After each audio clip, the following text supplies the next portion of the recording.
I like that this video has become me sat in a Pink Panther outfit eating candied nuts. I dropped one.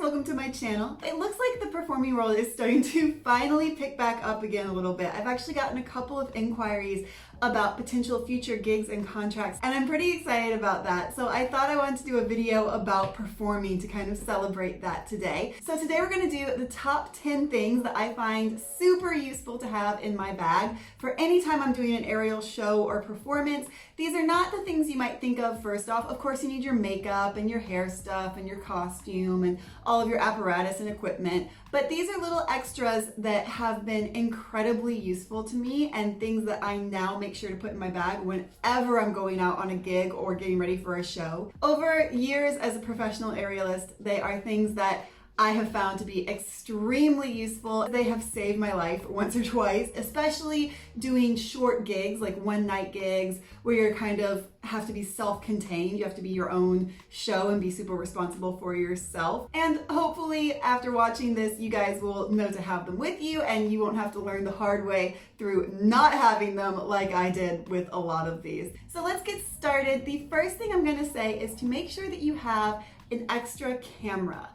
This is a pretty intense camera, but even if you're just using your old phone or getting a friend to film for you, always make sure you can get a video of every single performance that you do. Never waste an opportunity to get photos, videos, because it will be invaluable to you, I promise. Next up, I'm gonna say always have extra span sets, carabiners, and a swivel. These are super important to have extras of, especially if you're doing random gigs like I do a lot of the time. You just never know exactly what the rigging situation is going to be. So if you need an extra 1 meter span set, you better have it in your bag, because if you don't have it, you're going to be in trouble. Also, extra carabiners, extra swivels. Never assume that any venue or any performance space is going to have a swivel if you haven't checked to make sure that there's already a swivel there. So many times I've shown up somewhere, even places that have aerialists on a regular basis, and there's not been a swivel. And if I did not have my own extra swivel with me, I would not have been spinning, which is a big difference in your act, whether you're spinning or not. Yeah, it costs a little bit of money to buy an extra one just to have in your bag, but it is so worth it. And as for carabiners, I mean, this is €8 from Decathlon. Get some extras. Having extras is going to be a huge, huge relief to you. It is so, so worth it. This next one might be a little bit of a surprise, but it is shoes. Make sure that you have shoes for the performance. If you're performing in a theater and a space that you know you're just walking onto the stage and going straight into the air, then just have a pair of old flip-flops that you can slip on your feet to walk around backstage.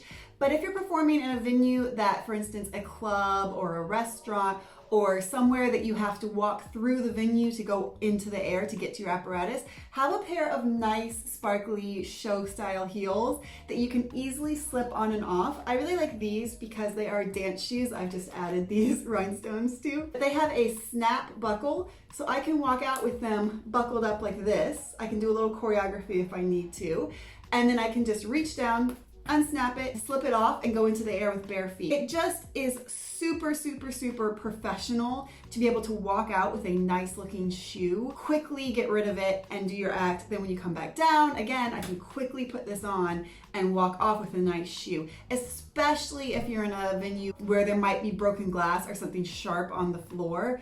This is so important to have with you. Also, I have a lot of companies that I've worked for years that the first thing they'll say is, you must bring your own shoes. We will not have our artists walking around the venue in flip-flops or barefoot. So just have some in your bag that are easy to slip on and off. On a similar note to the shoes, I'm gonna say bring a nice outfit. I like to have this kind of dress where I can just slip it on, and it's got a nice wide neck so that if I slip it on when I'm wearing makeup, I will not get my makeup on it, hopefully. I'm not saying it hasn't happened, it's definitely happened, but like, it's slightly harder to get my makeup smeared all over this. When you show up to a venue where you're performing as an artist, and when you leave a venue, you're often walking through the public, through the crowd, and you want to look like you blend in with them. You don't want to show up in trackies, whatever your warm-up clothes are. It just doesn't look very professional to be walking through that venue with the people who are about to watch you do a show and you're in like sweatpants. Like, it's not cute. So make sure that you have something you can walk in and out in that looks nice and looks a little bit dressy. And even if you're performing in a theater where you know you're gonna just go in and out without anyone seeing you, you still should have something that you could wear out if there's an after party, going out to dinner with the other people in the show, if, for instance, a manager asked to have a drink with you at the bar and discuss a future show. You just never know when you're gonna need to look like a nice, professional human. So it's very important to always have something nice you can put on and look dressed up a little bit in case you need it. Also, on the equipment side of things, a rosin sock. Rosin looks so sketchy to transport because it's in these little yellow crystals, and I never have like it in a professional package. I always have it in my sock, and it really looks like it's crystal meth. Like, I always worry about this when I go through airports and stuff because, like, that looks like I'm smuggling drugs. I am not smuggling drugs, just rosin. I mean, maybe you could get high off rosin. I don't know, I haven't tried. You want to have some rosin in case your apparatus is slippery, in case something gets on your hands, or if you just use rosin regularly like I do. Like, I basically glue myself to the hoop a lot of the time. I'm like, rosin. So get an old sock, put some rosin in the bottom of it, tie a little knot around, and you've got your rosin sock. Then break it up. You can see I'm already rosining my living room. I breathed in the rosin.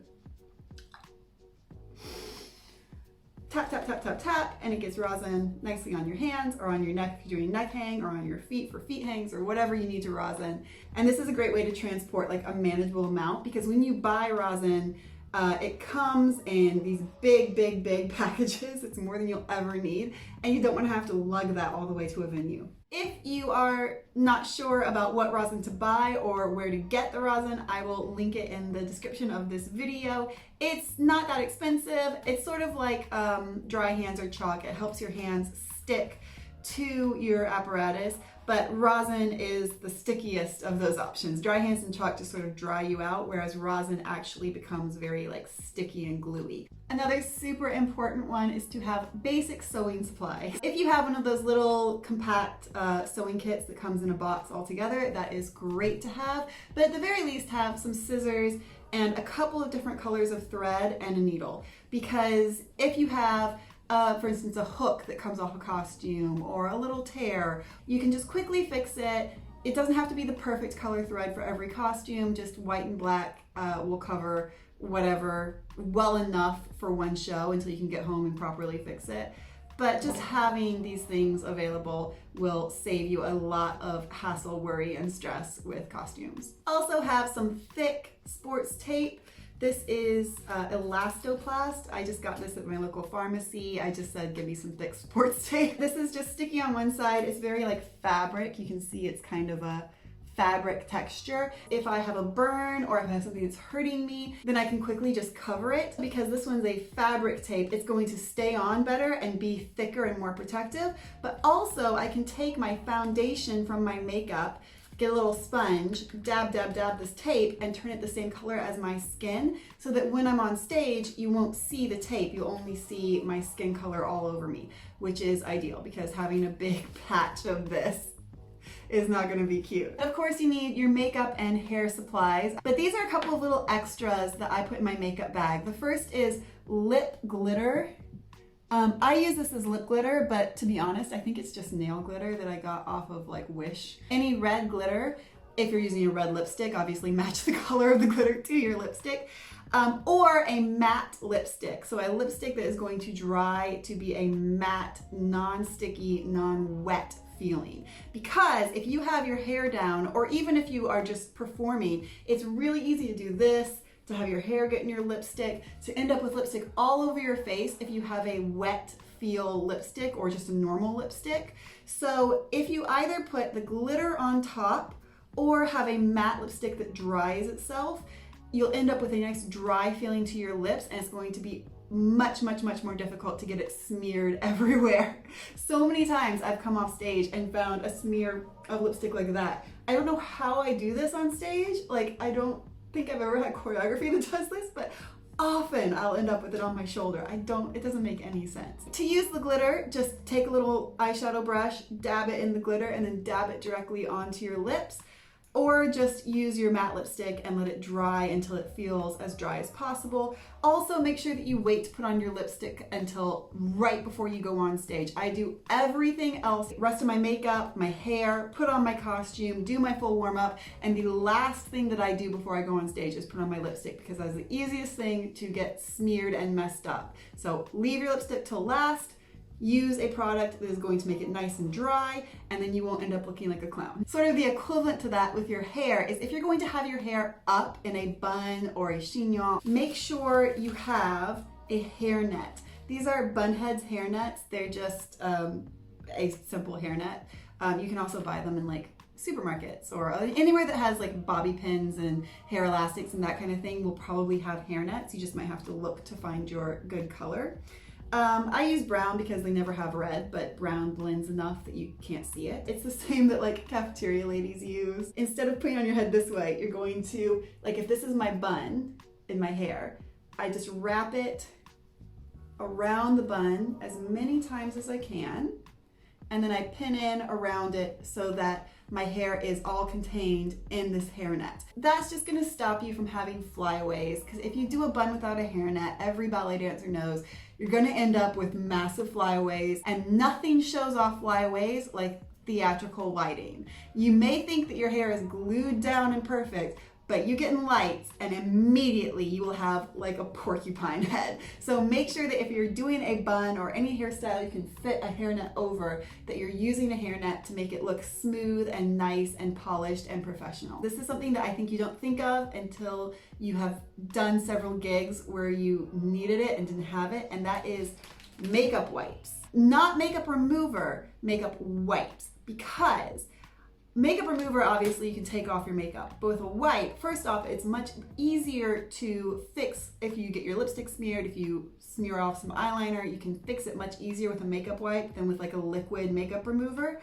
But also because your feet need to be clean in the air. And every show I do, I sit down a minute before I go on stage, I pull out a wipe, and then I wipe down the bottoms of my feet so that they are nice and clean. You may think that you are walking around and keeping your feet clean, but let me tell you, even if you think your feet are already clean, you will always end up with a slightly cleaner foot after you wipe it. So just do it. Just do it every time. Makeup wipe on your foot before you go in the air. People will see the bottoms of your feet, and if they look dirty, it is going to really just stand out so much. This may seem like an obvious one, but it's easy to forget about. Have something to warm up in that is not your costume. A lot of costumes, even if they're very comfortable as a costume, they just don't feel good to warm up in. And also you don't want to be doing the splits on the floor and get dirt or something smudgy on your costume right before a show, because then you're stuck with it. So make sure that you have a warm-up outfit. This is mine.